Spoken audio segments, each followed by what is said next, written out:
Welcome students. आज हम बात करेंगे इंट्रोडक्शन टू मीन डेविएशन और समझते हैं क्या है इसका कंसेप्ट और क्यों इसको इस्तेमाल किया जाता है। यहाँ पर एक एग्जांपल से समझाना चाहूँगा। अली एक स्टूडेंट है, ठीक है। उनके ये मार्क्स हैं जो कि उन्होंने 7 जो मंथली टेस्ट होते हैं उनमें परफॉर्म करने के बाद लिए। आउट ऑफ यानी टोटल मार्क्स है जी 35, तो उनके ये डिफरेंट मार्क्स रहे हैं, ठीक है। अब अगर एवरेज इनका फाइंड आउट किया जाए तो आप जानते हैं कि एवरेज जो है वो हम 3 तरीकों से यानी फाइंड आउट कर रहे हैं, जिनमें एक हमारे पास मीन है, एक मीडियन और एक मॉड है। तो यहाँ पर मैं अरिथमेटिक मीन की मदद से एवरेज फाइंड आउट कर लेता हूँ, ठीक है। हमें पता है इनके जो टोटल मार्क्स बने हैं इन 7 टेस्ट्स में, वो बने हैं जी 126। और इसको अगर हम 7 पर डिवाइड करते हैं तो हमारे पास जो जवाब आता है वो 18 आता है, ठीक है। यानी यहाँ पर हम ये बात कर सकते हैं कि इन्होंने एवरेज जो इनका स्कोर है यानी एवरेज मार्क्स लेने की जो इनकी सलाहियत है वो 18 नंबर की है, ठीक है। लेकिन अपनी इस एवरेज से इनकी जो कारकर्दगी है हर टेस्ट में वो डिफरेंट है। देखें ना, यहाँ पर 3 मार्क्स ले रहे हैं, यहाँ पर 35 ले रहे हैं, यहाँ पर 25 ले रहे हैं, ठीक है। यानी कहीं पर एवरेज से ज़्यादा परफॉर्म अच्छा कर रहे हैं, कहीं पे उससे कम परफॉर्मेंस है उसकी, ठीक है। तो अब हमने देखना है कि इनका डेविएशन क्या अपनी यानी परफॉर्मेंस से एवरेज का क्या इनका फ़र्क रहा है, इसको कहते हैं जी डेविएशन। तो यहाँ पर अगर हम डेविएशन देखें तो हमारे पास जैसे 3 है, 3 में से अगर आप 18 का डिफरेंस देखें तो ये -15 का बनता है, ठीक है। यानी यहाँ पर इन्होंने 15 नंबर कम लिए अपनी एवरेज से। अगर 8 का 18 से देखा जाए तो -10 आता है। बात समझ गए होंगे कि यहाँ पर अपनी एवरेज से ये पीछे हैं, बिलो द एवरेज है। और यहाँ पर 11 का अगर 18 से अगर फ़र्क देखें तो -7 का आता है। इसी तरह यहाँ पे -2 का आ रहा है। अगर 25 का 18 से देखें तो +7 का फ़र्क आ रहा है। इसी तरह से 18 का 28 से +10 का, और 35 का अगर आप 18 से फ़र्क देखें तो ये 17 का आ रहा है, ठीक है।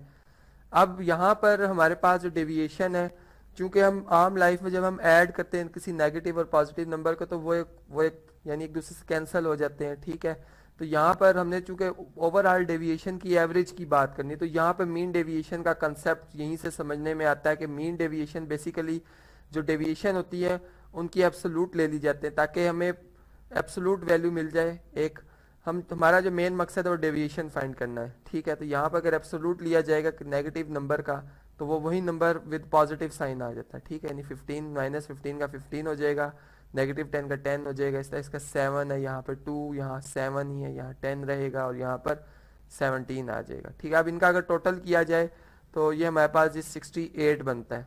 अब ये टोटल डेविएशन है उनके यानी ओवरऑल हम बात करें। अब हम लेकिन हमने चूंकि मीन डेविएशन की बात की तो मीन डेविएशन जो है वो एवरेज, हम ये भी कह सकते हैं कि वो एवरेज डेविएशन है, ठीक है।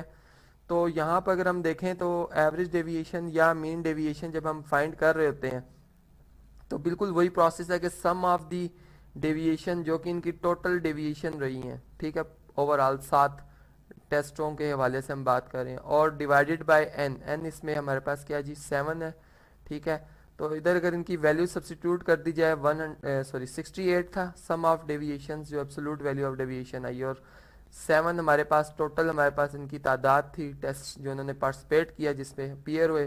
तो 9.7 मार्क्स जो है इनकी डेविएशन आ रही है। अब यहाँ पर ये जो है मार्क्स के हवाले से हम बात करेंगे क्योंकि यहाँ पर अगर ये डाटा मार्क्स को रिप्रेजेंट कर रहा है तो इसके यूनिट मार्क्स होंगे। अब यहाँ पे हम ये कह सकते हैं कि हर टेस्ट में इनकी अपनी एवरेज से 9.7 का फ़र्क रहा है। यानी किसी में किसी में 9.7 ये अपने एवरेज से कम ले रहे हैं, किसी में 9.7 अपनी एवरेज से ज़्यादा मार्क्स ले रहे हैं। तो इस डेविएशन अब यहाँ पर ज़्यादा, इसका मतलब है कि इनकी परफॉर्मेंस में कंसिस्टेंसी जो है वो नहीं है। कंसिस्टेंसी का मतलब ये होता है कि एवरेज के क्लोज रहे, जो जिसमें यानी डेविएशन बहुत कम होगा, इसका मतलब है कि उसमें कंसिस्टेंसी ज़्यादा है, वो अपनी परफॉर्मेंस अपनी एवरेज के हिसाब से एक जैसी दे रहा है। तो आप समझ ही गए होंगे कि मीन डेविएशन का क्या कंसेप्ट है और इसको क्यों इस्तेमाल किया जाता है। और इसके फार्मूले पे भी हमने बात कर ली कि किसका फार्मूला किस तरह से बनता है, कि जितने भी हमारे पास क्लासेस या जितनी भी हमारे पास यहाँ पे जिस हमने वैल्यूज़ ली उनकी डेविएशन ली तो उनके एब्सोल्यूट लिया जाता है और तमाम को ऐड किया जाता है और उनकी टोटल क्वांटिटी पे डिवाइड करके जिस तरह एक एवरेज ली जाती है इस तरह से एवरेज डेविएशन ले ली जाती है जिसको हम मीन डेविएशन कहते हैं।